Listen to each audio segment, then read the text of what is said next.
ఏం జరుగుతుంది ఇక్కడ అని శౌర్య అయితే అందరినీ అడిగేసరికి ఒక్కసారిగా దశరథ వీళ్ళందరూ అలర్ట్ అవుతూ ఉంటారు.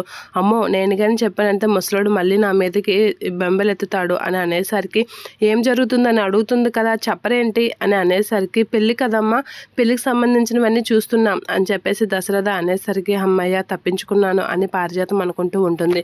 ఇక జ్యోత్స్న కూడా అలా కామ్గా ఉండిపోతుంది. అయితే సరే అని చెప్పేసి ఏం మాట్లాడుకుంటున్నారు అని దశరథ శివనారాయణ అయితే అడుగుతూ ఉంటాడు. అడిగేసరికి ఎవరు ఏం మాట్లాడకుండా అలా చూస్తూ ఉంటారు. ఇక పారిజాతం వెళ్ళిన బెడ్ మీద అని చెప్పేసి అనేసరికి పారిజాతం అయితే ఏంటో ముసలోడు మళ్ళీ నా మీద ఏంటంటాడో ఏంటో అని చెప్పేసి ముసలోడు దగ్గరికి వెళ్తూ ఉంటుంది పారిజాతం.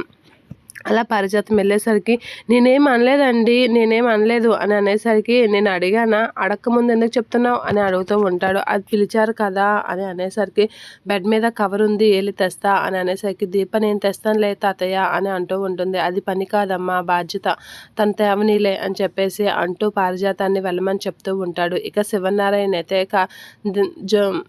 శౌర్యని ఇల్లమ్మ శ్రీధర్ తాత ఆడుకో ఎల్లు అని అయితే పంపిస్తూ ఉంటాడు.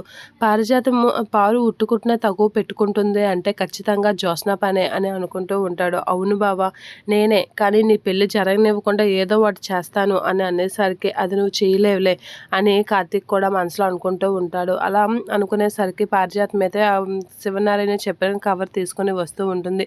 ఇదండి మీరు చెప్పిన కవరు అని చెప్పేసి అనేసరికి కుంకుమల్లి తీసుకురా అని అనేసరికి ముసలోడు ఒక్కసారి చెప్పడే పని అని అనుకొని లోపలికి వెళ్తూ ఉంటుంది. ఇక పెళ్ళి వాళ్ళకి మగ పెళ్ళి వాళ్ళకి మనం బట్టలు పెట్టాలి, కానీ అవి మీరు చూసుకోండి, నేను మాత్రం మన ఇంటి ఆడపడుచుకి నేను బట్టలు పెడతాను, మిగతా వాళ్ళ బట్టల సంగతి మీ ఇద్దరు చూసుకోండి అని శివనారాయణ అయితే దశరథ సుమిత్ర వాళ్ళకి చెప్తూ ఉంటాడు. నేను మాత్రం మా ఇంటి ఆడపిల్లకి నా చేతుల మీదుగా ఇస్తాను అని అనేసరికి కాంచన అయితే చాలా హ్యాపీగా ఫీల్ అవుతూ ఉంటుంది. ఆ మాట వినగానే కార్తీక్ కూడా హ్యాపీగా ఫీల్ అవుతూ ఉంటాడు. సుమిత్ర వీళ్ళందరూ అయితే చాలా హ్యాపీగా ఫీల్ అవుతూ ఉంటారు శివనారాయణ తీసుకున్న నిర్ణయానికి. ఇక కాంచన అయితే చాలా హ్యాపీగా ఫీల్ అవుతూ నవ్వుకుంటూ ఉంటుంది.